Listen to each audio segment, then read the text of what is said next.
3, 2, 1.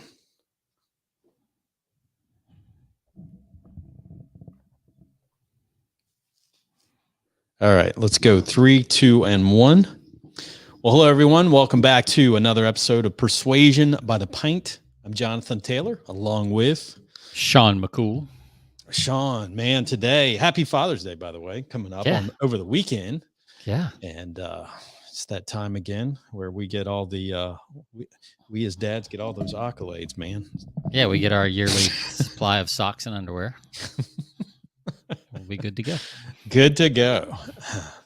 So we've got a random flight today. We're going to be covering some topics on writing, making your writing more interesting and making your advertising a little more interesting from a couple of books.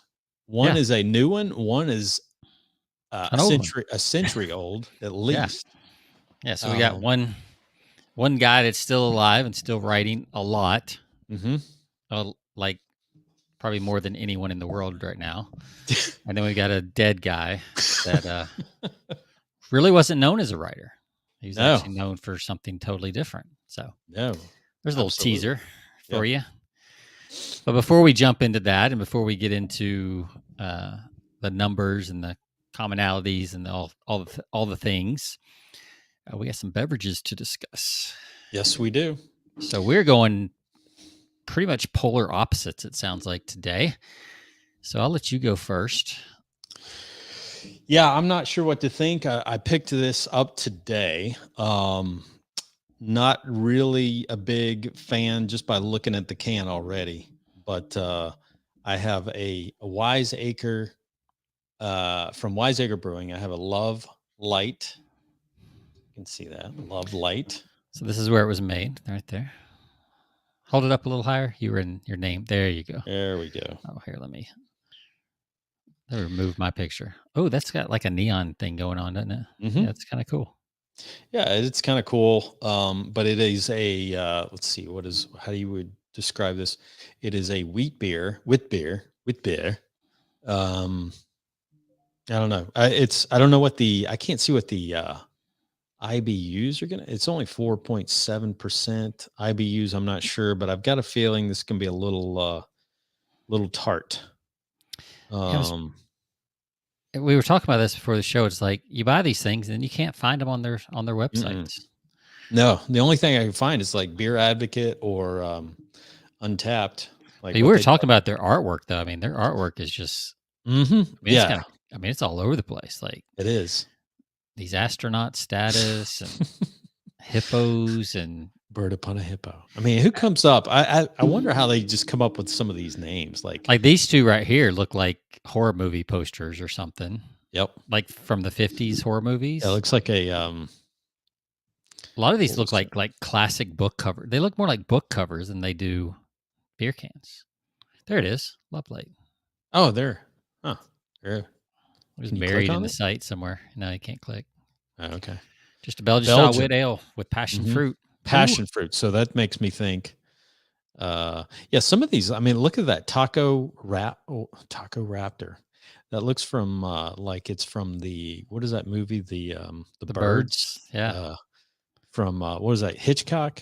Yeah. Alfred Hitchcock. Yeah. Some of these posters or some of these images look like it's from an Alfred Hitchcock movie. Yeah. I mean, it's just all over the place. I mean, but they do have a much more of a like movie poster and book cover look.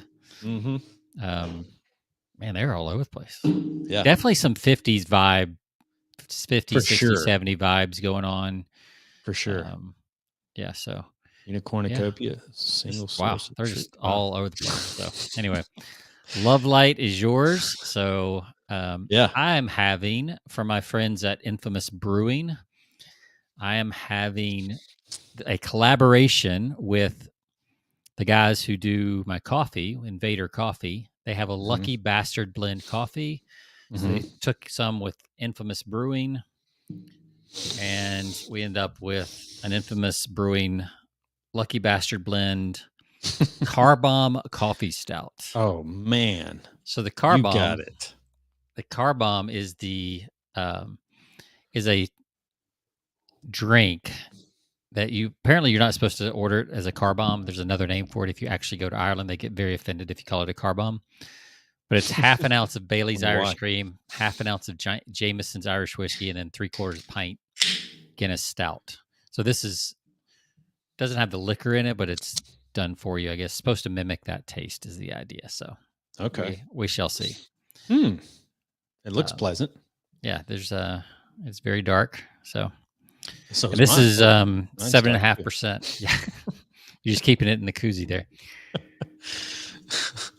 All right. Well, the way I got to show off my koozie. I was showing you before the show. Little Father's Day, early Father's Day present from Rachel JRT on the Yeti. But like you said, Sean, it feels like even after this is gone, still feels like there's something in there because these things Yeti koozies are really heavy. Yeah. And just as a backup, in case this is horrible, I got another little something here.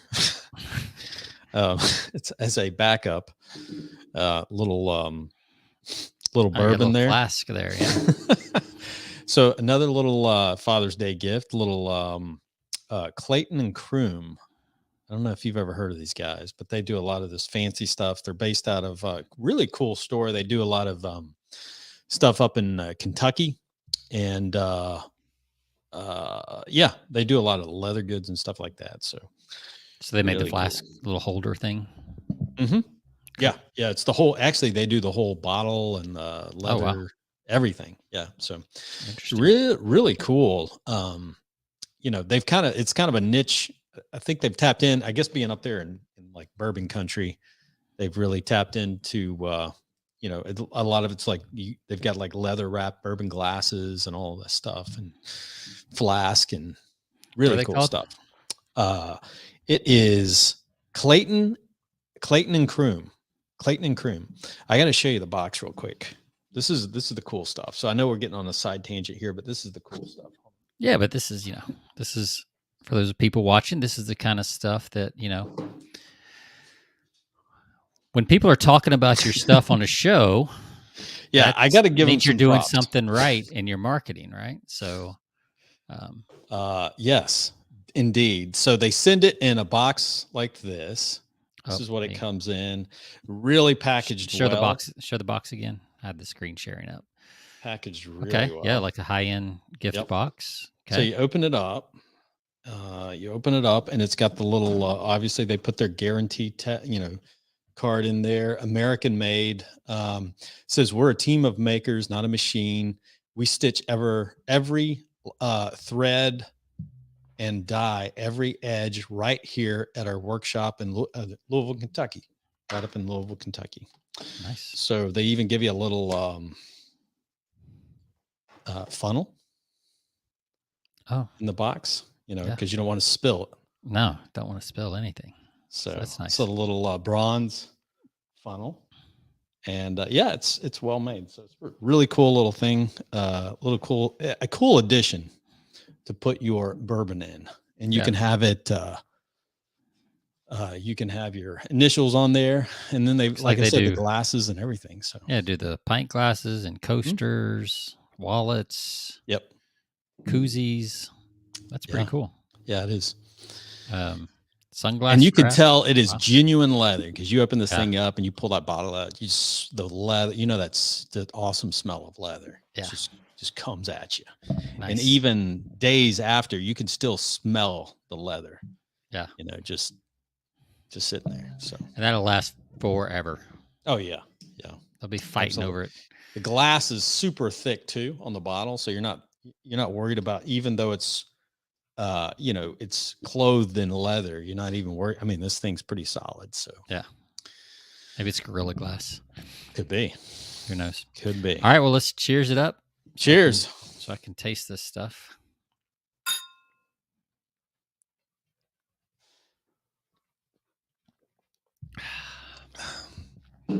Oh.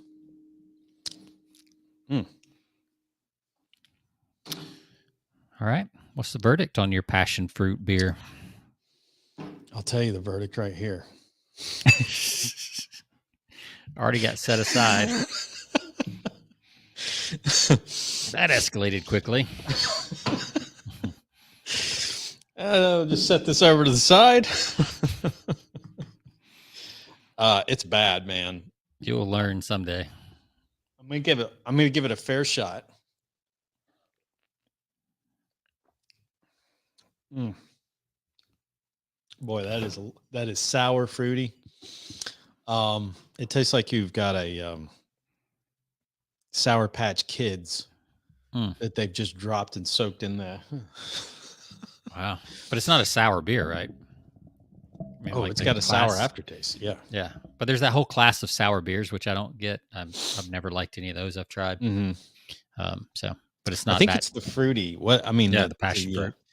Passion fruit that they put in gives it a really, really that citrusy. I don't know. I'm not a fan. So you're passionately not a fan. I'm not a fan. I will give it a unfortunately, because I like Wiseacre, but on this one I have to. I'm gonna have to give this one I have to give it like a 1.6. Man, I was gonna say it's got to be in the ones if you can't even finish it. 1.6. Yeah, it's getting. Rarely do we have a beer that gets set aside. Yeah, and it might not be, but I did bring, like I said, I brought a little backup today, and I'll gladly defer over to the little George Dickel 8-year aged. Yeah. There you go, bourbon. So, how about you? This is good. It's made with their regular stout. Infamous Brewing is just their regular plain stout, and then it's blended with the coffee.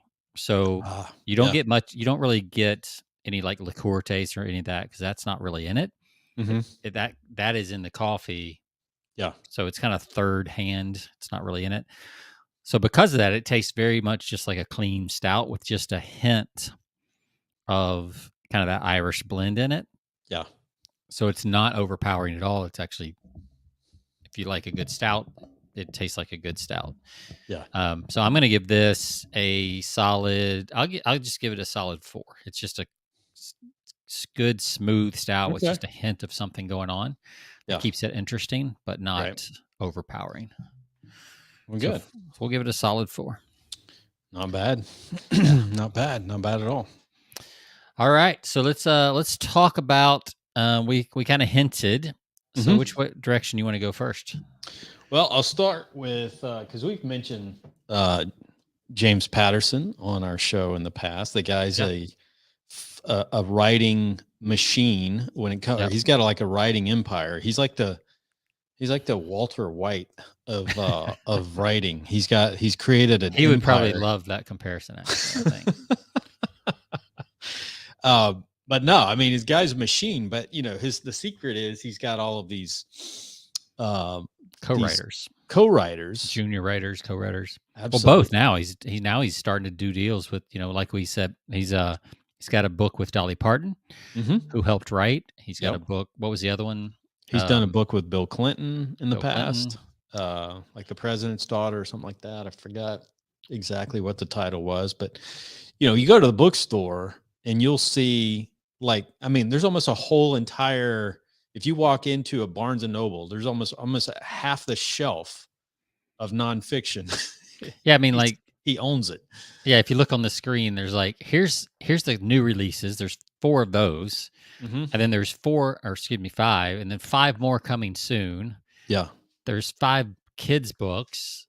So I looked up some numbers, and James. We're going to actually be talking about James Patterson by James Patterson today, which is kind of his memoir. And he has sold over his authoring career 400 million copies of his books have been sold, and that's a lot of books. That's just new. I'm sure that doesn't account for any of the resells and used books and all that kind of stuff. 260 bestsellers, New York Times bestsellers. Wow. But get this. This is interesting. None of those are in the top 150 of best-selling books since 2004. So even though he's had 260 bestsellers, none of them are in the top 150 bestsellers, meaning they're not like these huge blockbuster hits, like a Harry Potter or something like that.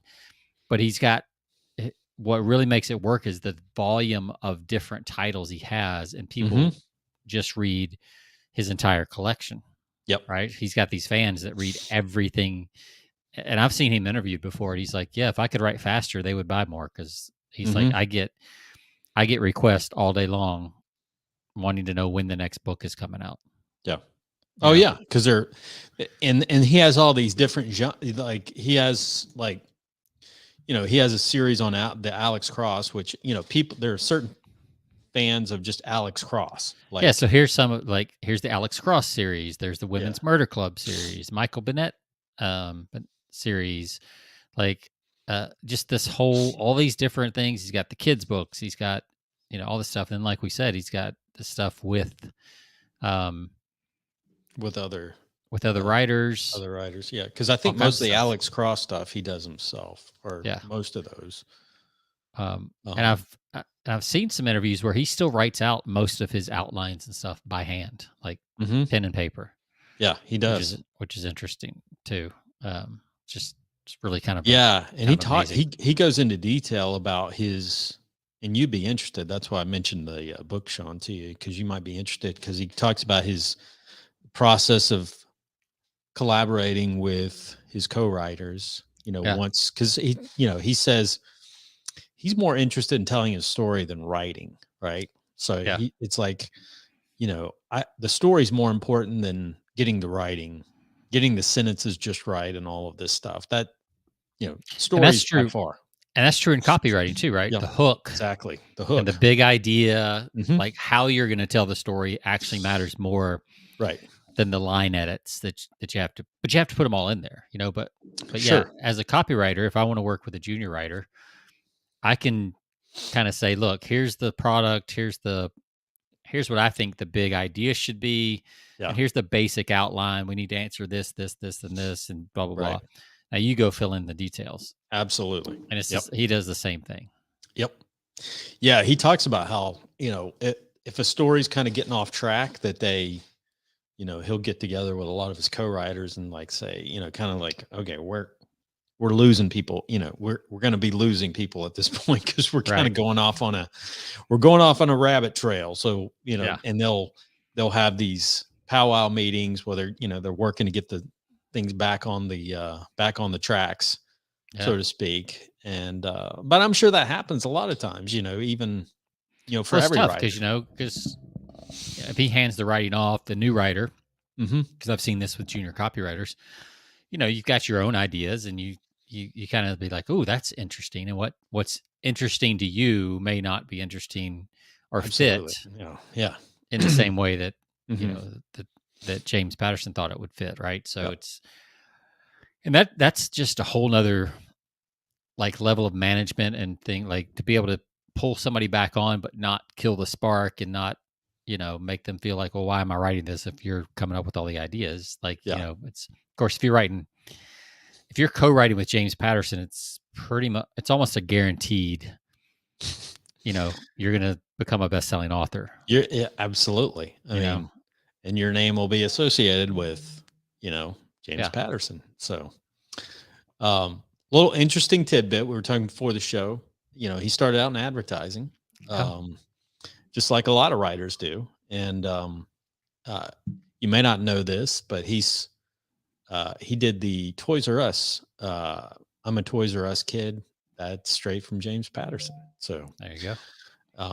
I think that's his only, his most famous slogan. That came out of the advertising world. I don't think he was real happy when he was doing that, but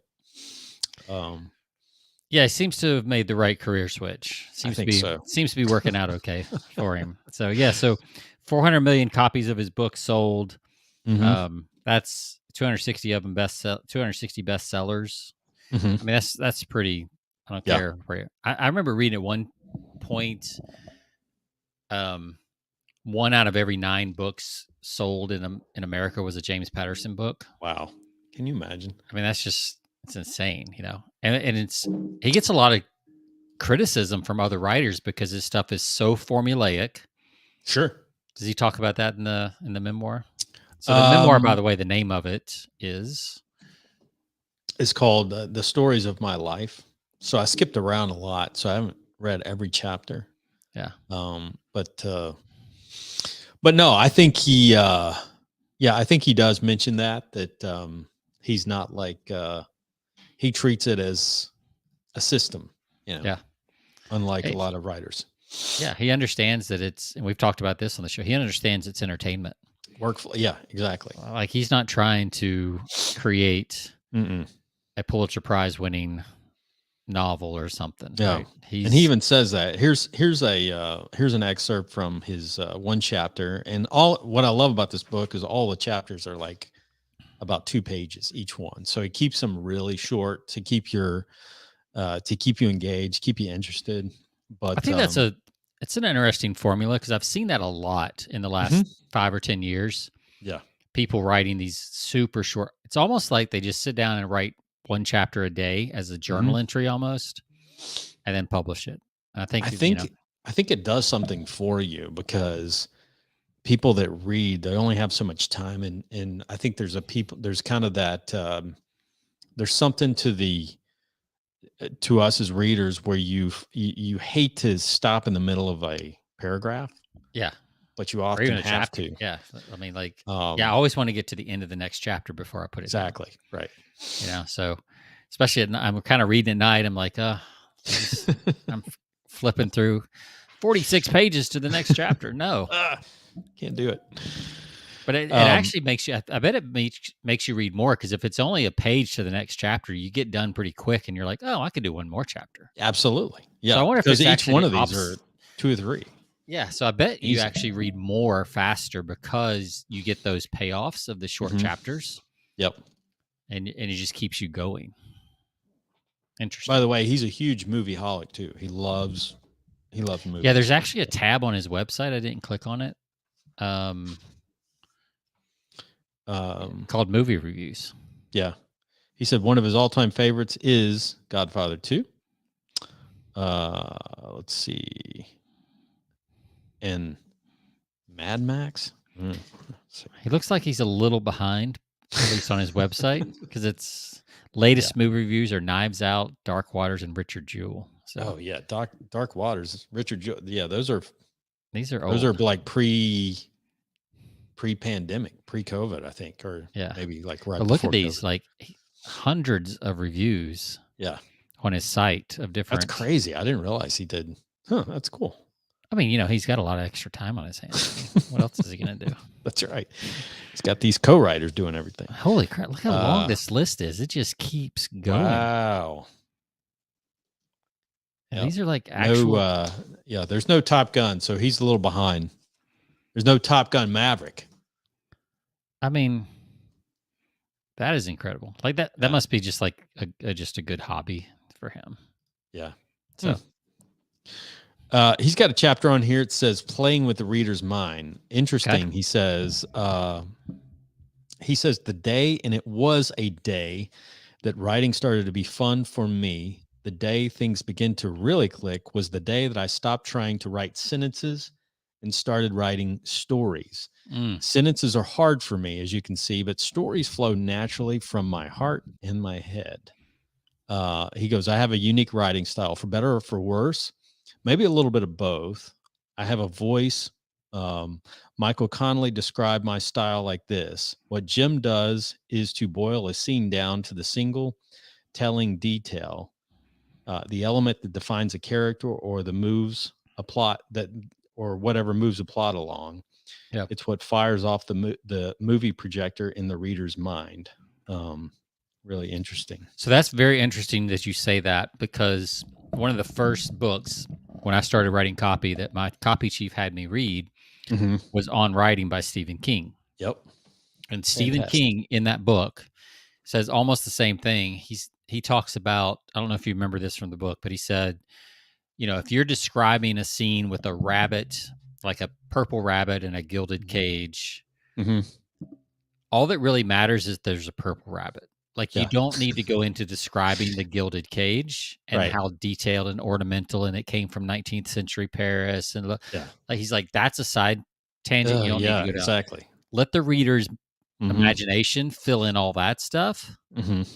all you need to let them know is there's a purple rabbit. Yep. That's Because right. that's really in a That's what gilded cage. captures the interest, right? Right. That's the interesting thing about that scene. And that turns a, page and a half description of a cage into a one sentence, in the corner of a room, there was a purple rabbit in a gilded cage. That's right. Like, oh, okay. I need to know more about that. Yeah. Well, and so the element of surprise is another area where, what he talks about. I was like, you've got to introduce that into your story, because it's like, the title of the chapter is like playing with the reader's mind. So he had, let's see, one of his books, First to Die, he said in the first chapter of First to Die, Lindsay Boxer, our detective, arrives at a San Francisco hotel. There's been a murder, of course, a beautiful couple on their beautiful honeymoon. Have I no shame? No, none at all.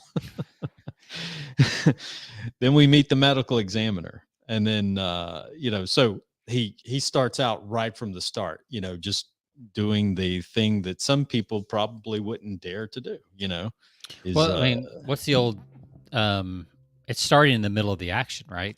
exactly. We've talked about that as I think that was like an old Greek thing in medias, like you start in the middle. Like it's the same with Fast and Furious, right? You start in the middle of the car chase, and maybe it's at the end of the movie, like one of the Fast and Furious series. And you can say whatever you want about those movies. They're not scripted. They're empty plots. Yeah. They made 10 of them, and they all did it incredibly well. Yes. Incredible. Right? Yeah. And there's a spinoff with Hobbs and Shaw. Like, so I've actually posted on my Facebook a couple weeks ago. I was like, I think a lot of entrepreneurs and serious business people undervalue entertainment as a business, as a profit center. So true. They're like, oh no, people would rather be entertained.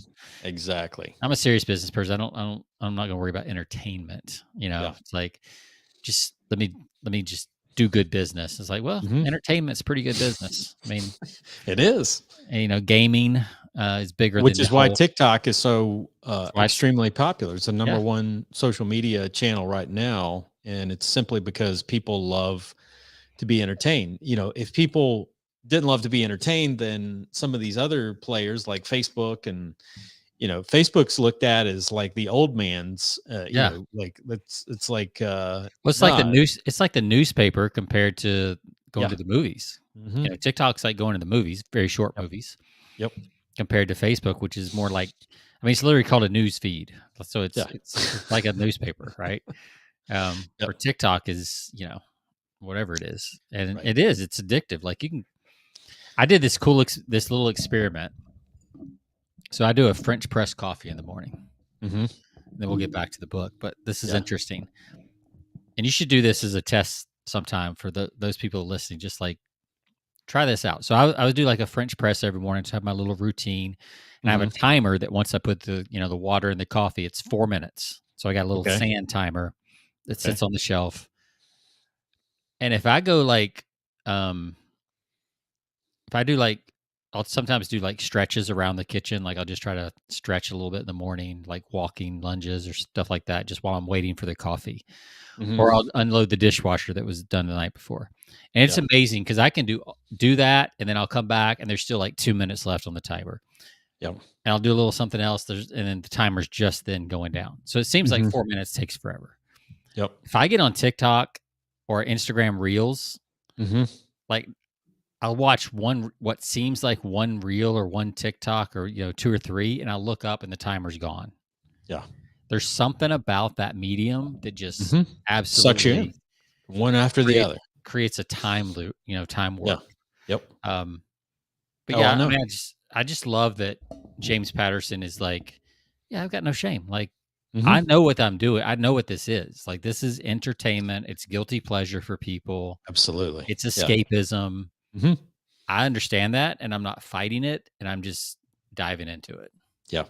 Absolutely. And I think if all of us in our businesses could be more like that, I think we'd probably all do a lot better, myself included. I don't know if that works in your business, Jonathan, but Yeah, it's a little risque, Yeah. but I think you can dance around the edge a little bit, Hmm. um, in some areas. Yeah. So, like I think of if you can show some personality, you can go, um, be dynamic, you can present things. Yeah, I mean, you can present things in an entertaining way, Right. but you still got to be educational, along with that. So Yeah. it can't be all, obviously, Yeah. it It's can't not be all pure entertainment. entertainment because you are trying to get to Right. a product that Yeah. actually provides a service and all that. Absolutely. Absolutely. But yeah, you can take yourself a little less seriously. I think Mhm. that's Oh, yeah. a lesson here for It's sure. just talking about some of the some of those crazy sales letters with Rubik's cubes. Who Yeah, else, no one else in the industry in the industry that I know of does stuff like does crazy off the cuff stuff like that you would yeah. send out and get attention. But like you said, if you want to be if you want to get noticed, you got to do something a little bit different, you know. Got to do something And noticeable, absolutely, absolutely. Or which by definition is something different. you're just another person that's asking for their business, right? I Yep. mean, you have got to be different. And that's going to lead us into another book. I did want to mention on this book, though, and I do recommend it for anyone that loves. It's pretty interesting. Just some of the stories that he talks about. He actually got Tom Cruise invited him. He got an invite from Tom Cruise. Even though he doesn't give Tom Cruise a review of Top Gun in this on his movie page, but Yeah. he did get a invite from Tom Cruise, who summoned him. It's kind of interesting. Tom Cruise reaches out. He doesn't like call you directly. Tom Cruise has his people Has call his you people, of course. Yeah. and say, Tom Cruise will have a car, to pick you up here, and he has a car drive, picked him up, and then he literally brings him to the front gate of Tom Cruise's house. And Tom Cruise is actually waiting for him at the gate, welcomes him in, brings him in, they have breakfast, and they get to talking. And he says, the whole point was like, Tom's like, hey, always interested in, if you're writing anything interesting that you think I would be interested in, interested in doing a movie on, keep me posted. And he wrote his number on a scrap of paper and gave it to him. He's like, I still have that number in my wallet. He says, he says, I don't feel like I've got anything that Tom Cruise would be interested in. So I I was haven't gonna say, even has he reached out. written anything that's like Tom Cruisey? Like, No. I Well, mean, in his mind, he who wrote hasn't. who wrote The Firm? Because that was a book first, That was wasn't it? John Grisham. John Grisham. That's Yeah, right. John Grisham, which Yeah. is another. I love John Grisham because I used to be a huge fan of his back. I haven't read anything from him in years, but I used to read all of his books. Yeah. It's interesting. Before we switch to the next book, just this also reminds me, Gary Halbert, who's the Prince of Yeah. Copy. Yep.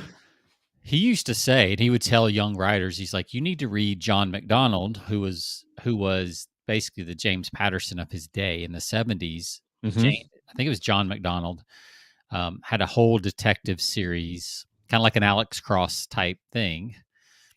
I can't remember his character's name, but I'm sure some of our listeners are yelling Absolutely. at their iPhone right now, their podcast app. You can write in and tell me the name. But that was one of the things that Gary Halbert recommended. He's like, you need to read more fiction as a copywriter, as a Oh salesperson. yeah. You need to be and that's something I'm not good at. Is I tend to gravitate to nonfiction books, but the pacing and the scene setting and the storytelling, which I know you said is what Mm-hmm. Patterson talks a lot about in that book, Yep. is so key. And one of the best ways to do that is to read stories. Like Yeah. I think it's important. It's funny you brought that up because after I read this book this week, I was I was traveling this week for a couple of days, and I've been reading his autobiography. I'm like, yeah, I'm gonna pick up a couple. I think I've never read like in reading, but I've listened to one of his Alex Cross books ever. yeah, It was like probably 15 years ago, and I listened to it on Audible or audio. and I think it was actually CDs at the time. That's how old it was. It was CD. It was a book on CD, which you don't see those anymore at a bookstore. Um, but no, I actually stopped by the bookstore and picked up a couple of his Alex Cross novels, just so, hopefully I'll have some time, sitting by the pool during the summer. I'm Yep. going to bring those over and, just do some reading at the pool. But I think you're absolutely right. You need to be reading fiction stuff. Even if you're not a writer, if you're writing copy, if you're writing sales copy, if you're writing um, anything, email marketing, whatever, you should be reading fiction. Yeah. Everything is stories. You're creating stories around your products, right? It's like You're James. creating a story. It's like Eugene Schwartz said, you need to be reading the National Enquirer to see what the mass media is doing. You need to be watching the movies that everybody's watching. Mm-hmm. This is the same thing.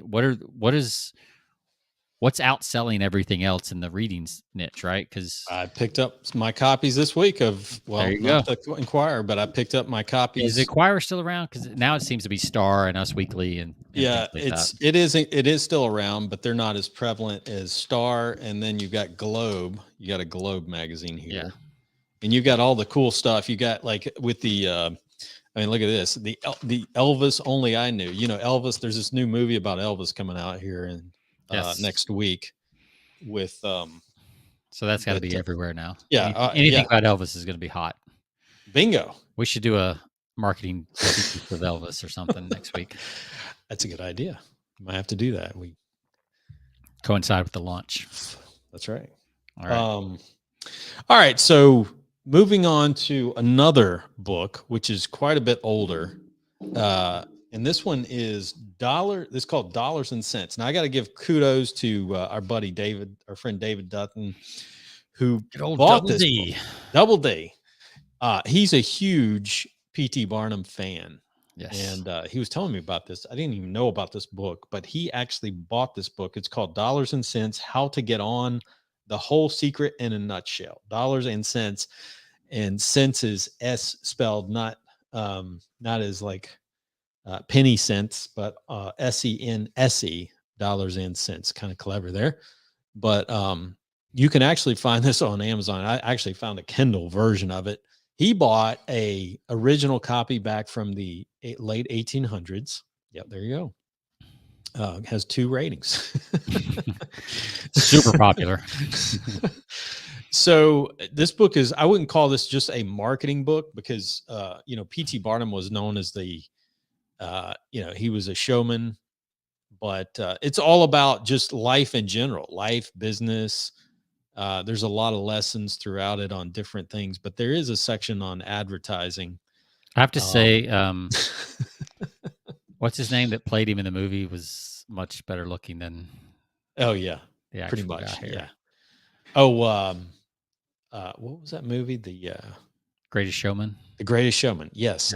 Hugh Jackman. Yeah. Hugh Jackman's got this guy beat by a long shot. Not even close. Would have been better though, I think, if it was like an ugly guy playing it. Like, who plays it? Danny DeVito maybe play this guy.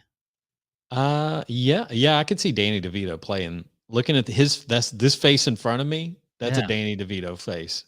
Yeah, I mean that would be like a really different version of. It actually makes it more interesting to me because if somebody's really good looking and charismatic, they're going to get away with more in society than somebody who's not. Like, oh yeah, it's kind of like in the Bible, people say that Paul was probably a short, fat dude with like a speech impediment. Some people think he had a speech impediment, like, had some stuff going against him and then became this great thing. So anyway, that's a side tangent, but I was trying to get to the table of contents and see what we were going to be talking about, but go ahead and start riffing on. Yeah, there's very little of it, very little of the book on advertising or marketing. Yeah, but there is a section on it on advertising, and I thought it was really interesting because it talks about how he's the ultimate showman, ultimate marketer, but he's got I don't want to read every word for this, but it's a great example of how to build interest around whatever you're doing. it's a great lesson for anybody today. And we talk about, building intrigue and telling stories. So he talks about, he gives an illustration. He says, one morning, a stout, hardy looking man came into my ticket office where he sold tickets to his museum and begged for some money. This guy just come up walking off the street begging for money. I asked him why he did not work and earn a living, and he replied that he could find nothing to do, and that he would be glad of any job at $1 a day. Can you imagine that? $1 a day. Yeah. He said, I handed him $0.25, told him to go and get his breakfast in return. I would employ him at light labor at $1.50 a day. When he returned, I gave him 5 bricks. He said, I said, go lay a brick on the sidewalk at the corner of Broad and Ann Street, another close by the museum, a third diagonally across the way at the corner of Broad Street and Versey Street by the Astor House. Put down the 4th brick on a sidewalk in front of the St. Paul's Church, opposite then. With the 5th brick in hand, take up a rapid march from one point to another, making the circuit, exchanging your brick at every point, and say nothing more. So he says, what is the object of this? The man inquired. No matter, I replied. All you need to know is that it brings you 15 cents wages per hour. It is a bit of my fun, and to assist me properly, you must seem to be as deaf as a post, wear a serious countenance, answer no questions, pay no attention to anyone, but attend faithfully to the work. And at the end of every hour, by St. Paul's clock, show this ticket at the museum door. Then enter, walking solemnly through every hall in the building, pass out, and resume your work. With that remark, it was all one to him, so long as he could earn his living. He didn't care. The man placed his bricks and began his round. Half an hour after, at least 500 people were watching his mysterious movements. He had assumed a military step in bearing and looking as sober as a judge. He made no response whatever to the constant inquiries as to the object of his singular conduct. At the end of the first hour, the sidewalks in the vicinity were packed with people, all anxious to solve the mystery. The man, as directed, then went to the museum, devoting 15 minutes to a solemn survey of the halls, and afterward returning to his round. This was repeated every hour till sundown, and whenever the man went in the museum, a dozen or more persons would buy tickets and follow him, hoping to gratify their curiosity in regard to the purpose of his movements. This was continued for several days. The curious people who followed the man in the museum considered more than paying his wages, till finally the policeman to whom I had imparted my object complained that the obstruction on the sidewalk by the crowds had become so serious that I must call in my brickman. So this trivial incident excited considerable talk and amusement. It advertised me, and it materially advanced my purposes of making a lively corner near the museum. Pretty cool story there. All it took was about 5 bricks and a guy off the street, right? That is amazing. I mean, excitement. And just the creativity of that, and like to come up with that idea. Yeah. I mean, just, like the intuition you have to have around. I mean, he wasn't reading psychology books. He wasn't reading nonfiction books about, marketing tips and tactics, probably, because there weren't any for the most part. Right. This was just like pure intention from P.T. Barnum of understanding curiosity, the humans, basic human curiosity. I mean, that's what he really made his living off of, right? Absolutely. He understood humans were curious. And they're trying to solve, there's something puzzling about a guy. It's a riddle. Putting bricks down. I mean, that's one of the most powerful things when I wrote copy, in the financial space. The number one tool we use is curiosity. Like, you came up with these clever sounding names or these acronyms, or, the emails would just hint at something. So you had to click through, right? Like just curiosity is really powerful. It's like, if you ask somebody a riddle, it will drive them crazy. But as soon as they get the answer, they're like, "Oh, okay, whatever." Yeah, absolutely. Yeah. It's kind of a letdown. But as long as you can keep them on the hook and get them invested, they'll Yeah, follow that's you all day until they get the absolutely to answer. figure it out. Yeah. Because it's not, it's like you're trying to close a loop there. You don't want to leave anything unsolved. Yeah. It'll drive you nuts. And Some I will people are say just, this is one thing that people get wrong that Mhm. I've seen when they try to mimic what the financial newsletter industry does. Yeah. They will give the answer somewhere in the sales letter, where if you really read the financial Mm, newsletters, they give about 80% of the answer, right. but the actual answer you don't get until you buy. Right. And Absolutely. then you get the free report that explains the details. Hmm.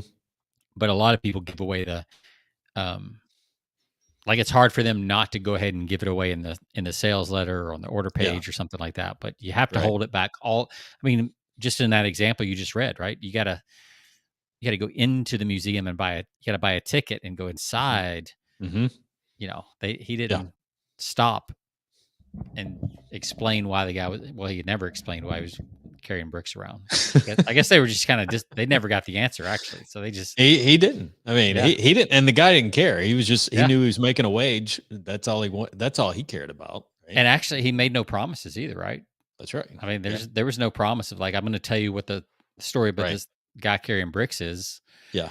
Like there wasn't even a Yeah. promise of that, and I think that's another lesson here is like don't overpromise. Like Mm, yeah. just figure out a way you can be more curiosity, create some open loops, Hmm. and let people kind of let human nature do its thing. You don't have to Right. overpromise. Hmm. Yeah. When you saw the Top Gun, the new Maverick movie, Yeah. so I don't know if this is how successful this will be, but you see I don't know if you got there for the previews to see all the upcoming attractions. Yeah. There's I'm, one I'm, movie, Smile. Did you see that? Uh, I don't remember that one. No. so it was, they were trying, I see what they were trying to do. They were obviously trying to create curiosity. So I don't know if you'd have to Google that because it's hard for me to describe because they don't leave much to they don't leave. I mean, it's a very short segment, and then it just kind of, but it kind of freaks you. It's kind of weird. It just shows this. It's kind of it feels like it's like takes place in a like a doctor's office or something, and then all of a sudden it shows this person with this almost like this Joker like smile coming out. But yeah, there it is.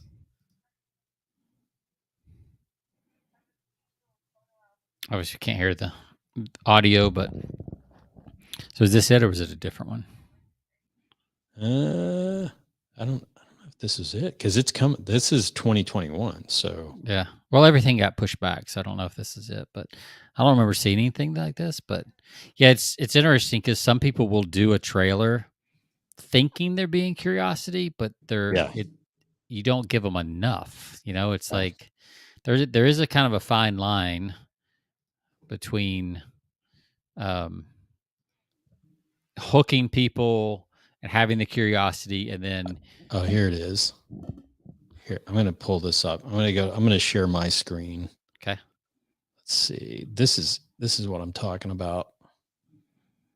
So you can see this either over on our YouTube channel at Persuasion by the Pint, youtube.com, Persuasion by the Pint, or just go to persuasionbythepint.com next week. Yeah. Once It's this is really posted. odd. Well, that looks odd right there. I mean, that's kind of creepy. it is kind of creepy. So yeah, the guy's in the hospital room or the hospital bed, smiling, this weird, and then all of a sudden this, yeah. So That's this is it. pretty That's much like all they show in the. oh wow, it's like a 3-second, 5-second loop. Yeah. So another curiosity. I'm not sure how Actually, effective. I think that is pretty effective because everybody's got their phone on them all the time, Mm-hmm. so they can now search and do a smile trailer. Yep. I think the key is you got to have somewhere to send them next to kind of further that. Right. So just there's not enough there for me to know. Like I just searched Smile because I didn't know about it. You told me about it. And there's like 3 different Smiles, and there's like one from 2009, 2021. And so Yeah, this one says if I just September. Google it, I'm not going to hit the right thing. Yeah. So you gotta I had to have a Google like a Smile. Yeah, Smile movie or something like that. right. So if you did, and they should have done that, trailer coming soon, smilemovie.com or something like that. Just Yeah. that little bit of extra, I think could have been more effective. Yeah. That chick is really creepy. Like that It guy just is. looks doofy. I know. But then all of a sudden, when that pops just, up, yeah, that's weird. Yeah, there's something there. The angle or whatever, she just looks. Whew. Yeah, that's kind of creepy. It's like, man, don't. But yeah, when I saw that, because we saw it twice, we went to see Top Gun twice, and that I was like, the first time it was like, whoa, what is that? And then the second time, kind of had my curiosity going. Yeah, well, Tamara said that they had different previews the second time she went to see it than they did the first. Ah, okay. So maybe it was in the second one. Yeah, but cool. What else did you learn from P.T. Barnum? And then we'll wrap it up. He goes into on the section of advertising. He's a great lesson. We talked about this before, but he talks about the guy who if you're investing in advertising, and this is I think I'm going to steal this and send it out to all of my podcast advertisers so I can to get them to understand how advertising works. But he makes a great statement in it. He says a man, I'm trying to pull up the quote here, but he talks about, the repetition of advertising, how that, advertising is a series of things that you have to do or you have to continue on. So he says, let's see, I'm trying to read. I want to find oh, here it is. Advertising is like learning. A little is a dangerous thing. Yes. He says, he goes, a man said to me, I've tried advertising and it did not succeed. Yet I have a good article. And he said, I replied to my friend, there may be exceptions to a general rule, but how did you advertise? He goes, I put it in the weekly newspaper 3 times and I paid $1.50 for it. He replied, sir, advertising is like learning. A little is a dangerous thing. So, the key point is you can't expect to get any results, throwing up a few Facebook, let's say not newspaper advertising, but throwing up a few Facebook ads here and there, throwing up a podcast advertising here and there on a podcast. It's got to be consistent on a regular basis. That's the only way it'll work. So and I think that's one thing that the brands understand, like the brand advertising world of Madison Avenue understands better than the direct response world. Yep. The direct response world, it's kind of this myth out there that you can just put up one ad and becomes a blockbuster and you can become a millionaire. But the fact is the best direct response marketers in the world are consistently testing new ideas, but they're consistently advertising. Always. Yeah. Yep. So it may not be, it's just, you got to constantly be trying stuff. And, we had an interesting thing happen. One of the clients I've been working with, very interesting. We noticed after 2 or 3 months of advertising that he was getting a specific type of person avatar to his sales calls. Okay. And he was doing a better job of closing those people than others. So it was, I don't want to get too specific, but it was women instead of men, same age bracket and all that, but women were showing up better, and he was able to close them better than men for this particular service. And so he's like, hey, let's advertise let's target down to women, change the copy to, women instead of what we had, just make it more specific, more congruent. I was like, yeah, that's worth testing. We did it. And it absolutely, the click-through rate went up, but the response went actually way down because people felt, from what you could only see some of this stuff in hindsight. Yeah. But based on some of the comments we were getting, the women felt over targeted. Ah, okay. So they felt like it felt creepy all of a sudden because this guy was advertising to these women specifically, as opposed to just advertising in general and Oh, letting the okay. women raise their hand. So they felt Yeah. targeted and They felt almost stalked. yes, felt stalked and preyed on. And Yeah. I thought that was very interesting. Like, and you Yeah. don't know that until you test it. So you test it, right? Because that's a good point, And of course, you could say after the fact, you'd be like, well, of course that they would feel that way. But you don't actually know but you until you don't try it. know until you get that feedback. Yeah. Because from a strictly advertising standpoint, that's what you're trained to do, is Yeah. like you see where the success is happening, and then you kind of focus in on that. You Yeah. look at the numbers.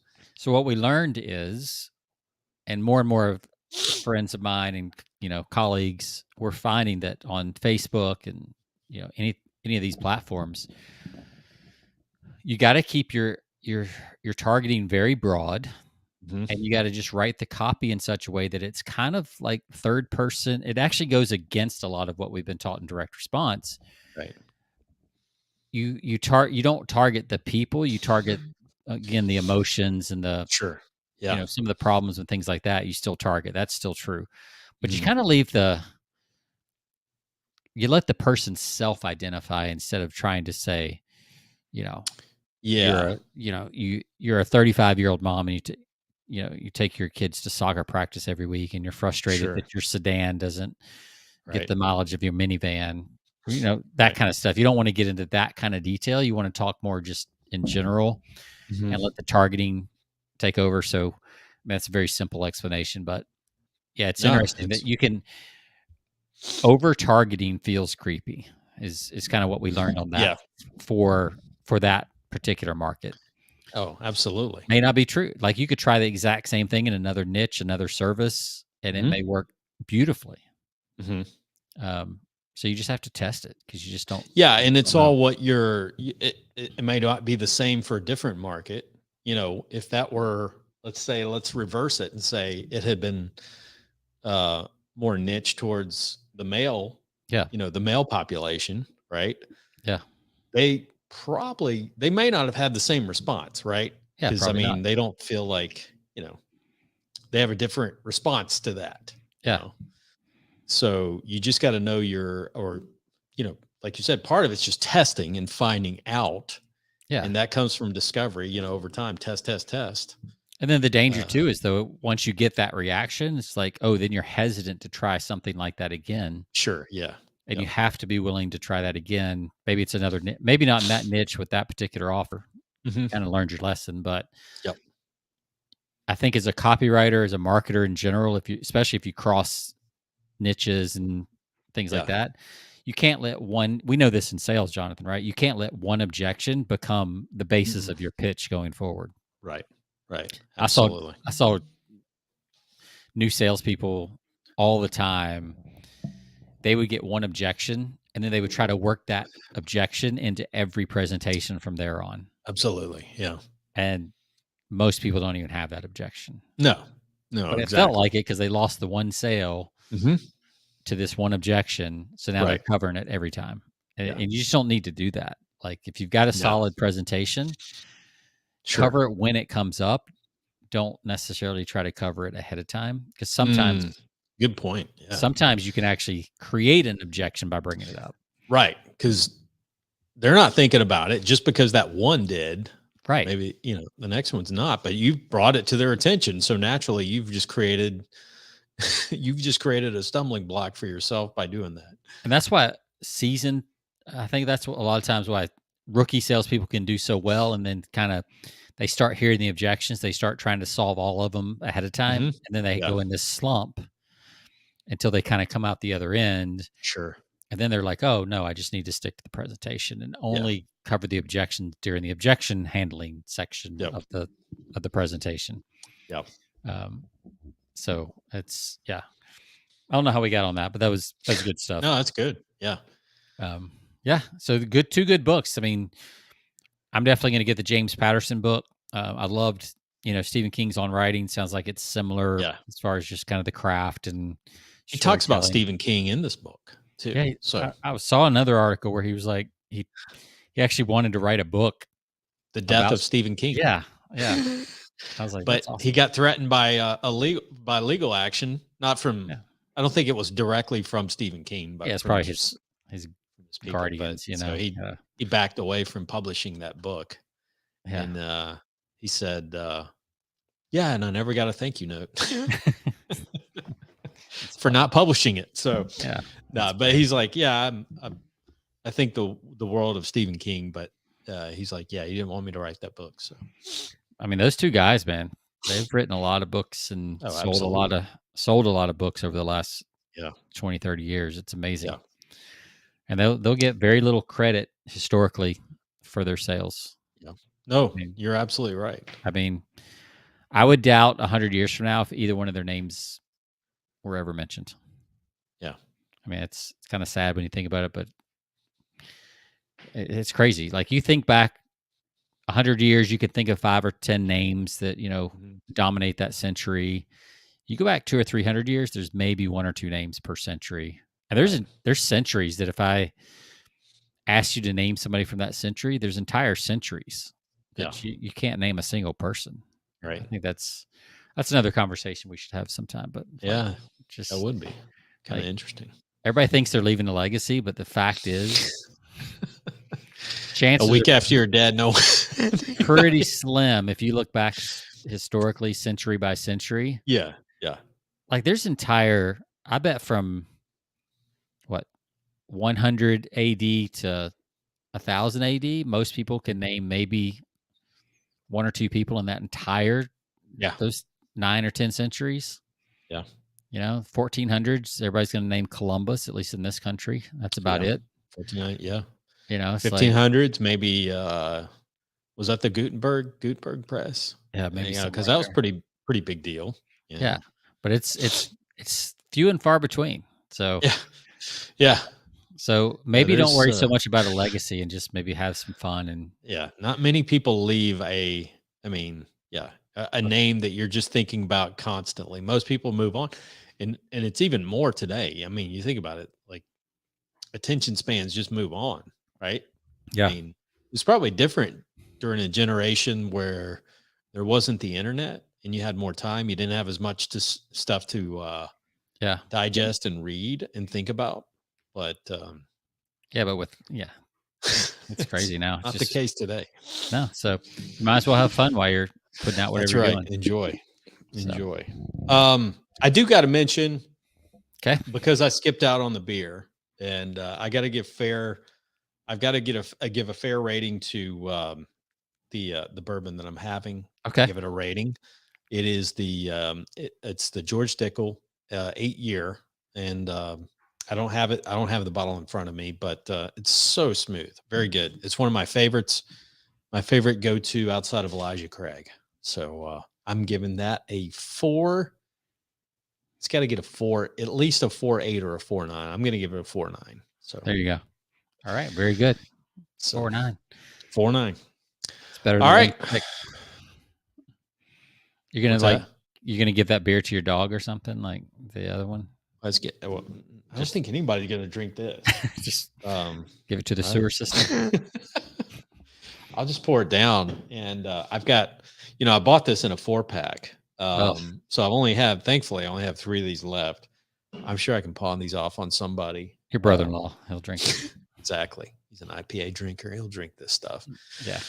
But no, it's been a good show. It's So I want to mention that book again. Yes. By James Patterson. You're getting it, Sean. I would recommend anybody that's either a writer, copywriter, even marketer should read that book, because he's really good. Great storyteller. Very simplistic in how he writes his chapters. Even I noticed in his sentence titles, it's all in lowercase. So that's kind of cool. Yeah. Kind of stands out a little when things aren't capitalized. I actually like that. So yeah. All right. There's our recommendation for the week. And, all right. So good show. Yeah, good show. With that said, thanks for listening. You guys can find us over at persuasionbythepint.com on all your podcast platforms, Stitcher Radio, iHeart, Spotify. You can also find our Facebook page over at facebook.com/persuasion by the pint. And Sean, it has been fun. Look forward to seeing everyone next week. Have a great weekend. See ya.